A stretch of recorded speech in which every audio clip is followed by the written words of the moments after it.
Hello' guys, আজি শীতল মাছৰ কাজু বাদামেৰে বনোৱা এখন আঞ্জাৰ এখন ৰেচিপি লৈ আহিছোঁ।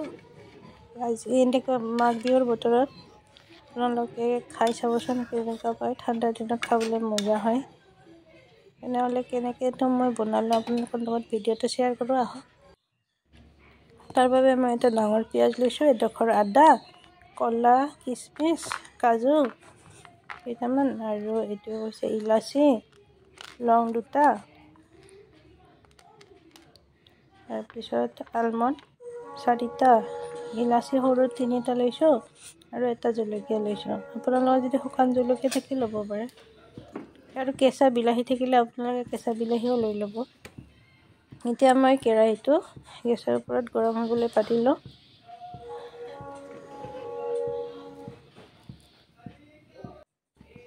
এয়া মই কেৰাহীটো গৰম হোৱাত সৰিয়হৰ তেল দি দিলোঁ,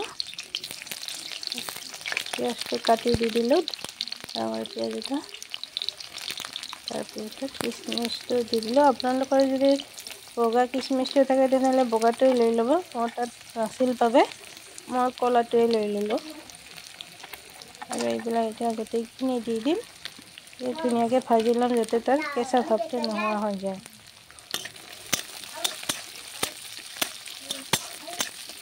একদম ভাজি যাব নালাগে, কেঁচা ভাৱটো নোহোৱা হ'লে হৈ যাব। আৰু জুইটো একেবাৰে কমকৈ ৰাখিব, নহ'লে পুৰি যাব। মই একদম কম জুইত ভাজিছোঁ।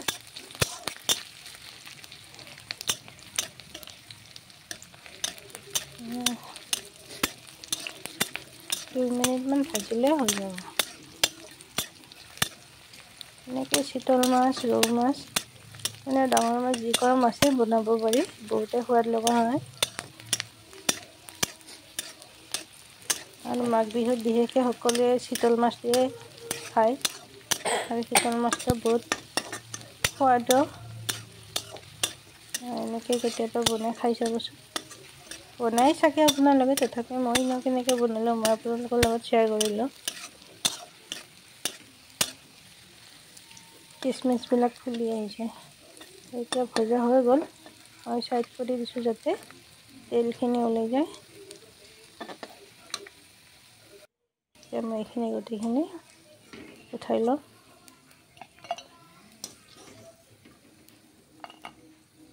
গোটেইখিনি উঠাই ল'ম।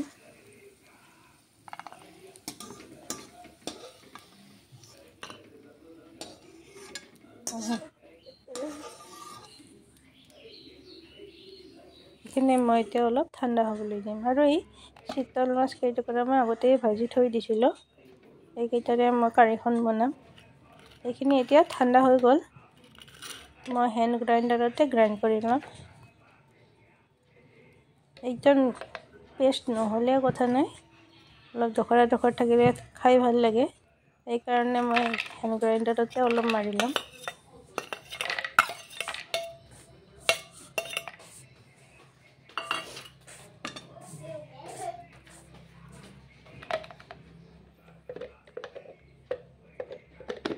আচলতে মই মোৰ কেঁচা বিলাহী আছিল, মই দিব পাহৰি গ'লোঁ।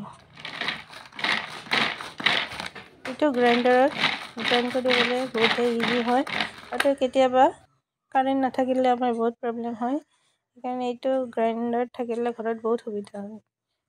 মই অকণমান পানী দি দিছোঁ, যিহেতুকে বহুত শুকান হৈ গৈছে, অলপ পানী দিলে পেষ্টটো বনাবৰ কাৰণে সুবিধা হ'ব।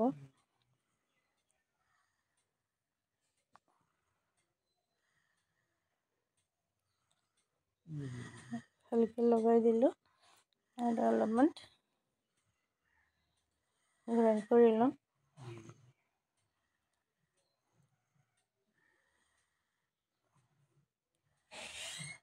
যিমানখিনি গ্ৰাইণ্ড হ'লে হৈ যাব, সেইখিনি হৈ যাব। এইখিনি কাৰেণ্টত দি বনালে একেবাৰে মিহি হৈ যায়। এতিয়া যিখিনি তেল মোৰ ৰৈছিল ভাজোঁতে, সেইখিনি তেলতেই মই কাৰীটো যিমান বেছি তেল দিয়া নাই মই, যিহেতুকে আগতে মই ভাজি লৈছোঁ, বহুত বেছি নাভাজিলে হ'ব। এতিয়া মই ইয়াতে হালধি গুড়ি, আৰু জিৰা যদি দি দিম অকণমান অলপ ভালদৰে ভাজি ল'ম। এতিয়া তেলখিনি অলপ বিৰিঙি উঠিলে মই তাত পানী এড কৰি দিম। মই ঠাণ্ডা পানীয়ে দি দিম ইয়াতে। দেখিছোঁ চাৰিওপিনে তেলবিলাক বিৰিঙি উঠিছে। মই গ্ৰাইণ্ডাৰটো ইয়াতে অলপ পানী দি ধুনীয়াকৈ ধুই সেইটোকে লাগি আছিলে সেইখিনি ইয়াতে দি দিলোঁ।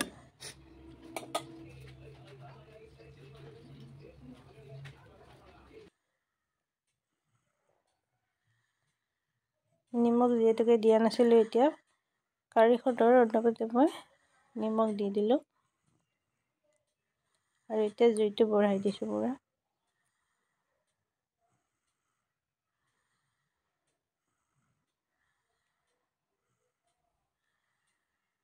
একদম সোনকালে হৈ যায়, বেছি টাইমো নালাগে।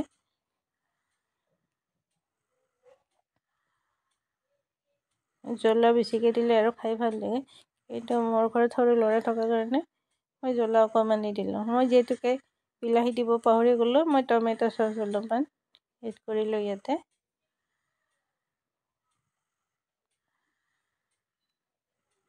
কি ধুনীয়া কালাৰ হৈছে, খাবলৈ বহুত সোৱাদ লগা হয়।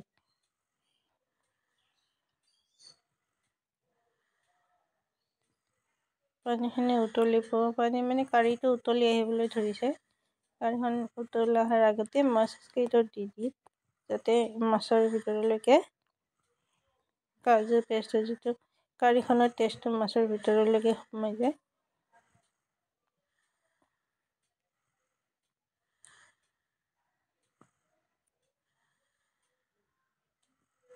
এতিয়া ভালদৰে উতল আহিবলৈ দিম। আপোনালোকৰ যিমানখিনি আপোনালোকৰ কাঢ়িৰ প্ৰয়োজন সিমানখিনি কাঢ়িৰ ৰাখিব।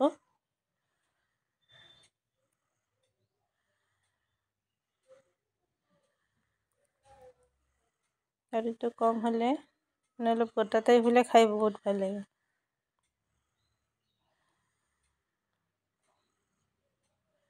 ৰৌ মাছেৰে বনালেও ভাল লাগে এইটো কাঢ়ি। ধুনীয়াকৈ উতল আহিবলৈ ধৰিছে।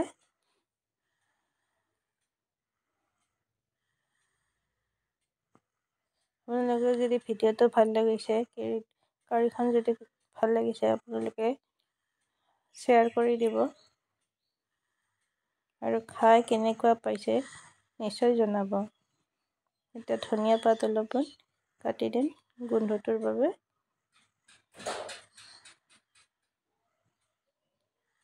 একদম উতলি আহিছে ধুনীয়াকৈ।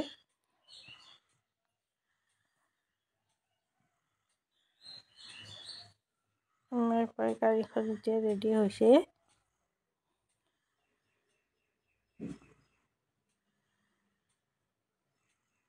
মই অলপমান পানীটো কমিবলৈ দিম। দেখিছোঁ একদম ধুনীয়া গ্ৰেভি টাইপ হৈ গৈছে। গৰম গৰম ভাতৰ লগত খাবলৈ একদম ৰেডি হৈ গ'ল।